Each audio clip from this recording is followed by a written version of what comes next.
Jæja Lúðvík, 60 sigur á Eysturum Íslandi í dag. Hvernig líður? Mér líður bara mjög vel, það ekki annað hægt. Góð frammistaða, góð leikur. Og eins og segja Daniel Tristan og Viktor Berki byrja uppi og voru bara með gott spil milli hvern annan. Hvernig fannst þeir spila tveir saman?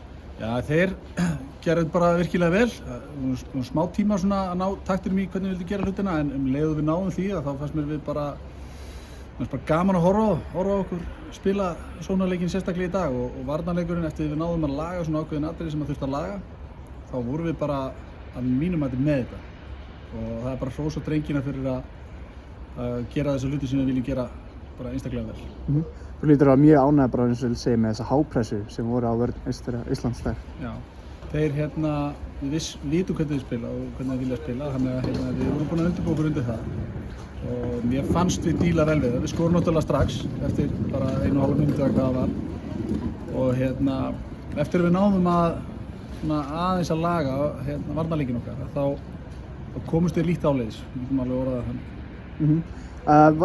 En samt eftir fyrsta markið á okkur og það leiti þegar þeir skora fyrsta markið sitt, fannst þeir verða alltaf bara dropp í framistöðu, kannski aðeins? Nei, kannski ekki dropp. Við vorum dálítið slitnir. Við vorum ekki alveg að gera hlutina nákvæmlega eins og við vildum gera. Þetta eru bara dítilar, þetta er kannski meter til hægri, meter til vinstri sem við þurftum að laga og leið við lögum það var ekki að menn væri að droppa eða ekki leggja sig fram eða hlaupa, heldur bara spurningum aftur, smáatriði og leið við lögum það og þá eins og ég sagði hann, þá komust þeir nánast ekki löndin strönd sko. Þannig að þetta er bara spurningum það, ef menn gera það vel, þá er þetta erfitt fyrir eins og Eistana í dag. En eins og það eru margt rætt og reitað Daniel og Viktor Bjarka, en hvernig fannst þið bara varnarmennir komin á leikinn? Þeir áttu náttúrulega bara frábær innkomu. Við töluðum aðeins það í gær hvað hópurinn væri í raun að verða breiður og hausverkur þjálfarans að velja 11 sem starta af því að það eru margir sem komið til greina.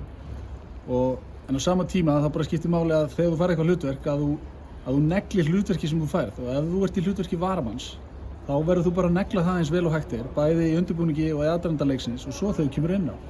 Og þessi gaurar sem kom inn á í dag, þeir gerðu það svo sannlega. Þannig að það er bara virkilega stórt hrós á bæði þá sem starta og svo auðvitað þá sem kom inn á.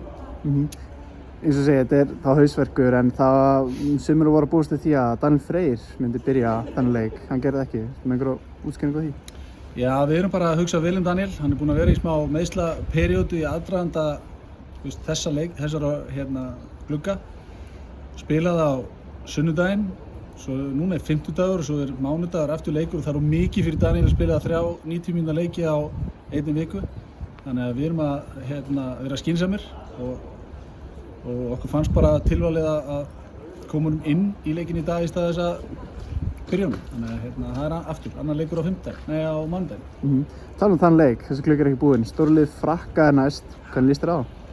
Ég líst bara mjög vel á það. Það er skemmtilegt að spila við góðliðin og það er mikil áskorun fyrir okkur, bæði leikmenn og þjálfara, að undirbúa lið fyrir leik gegn þessum sterkum þjóðum og ég er bara spenntur.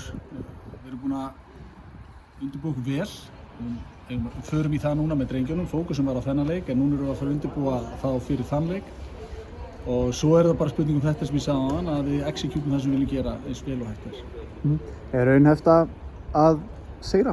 Já, 100%. Við værum ekki í þessu að við teldum það ekki raunhæft. Þannig að við stefnum auðvitað á að ná í góð úrslit. Þannig að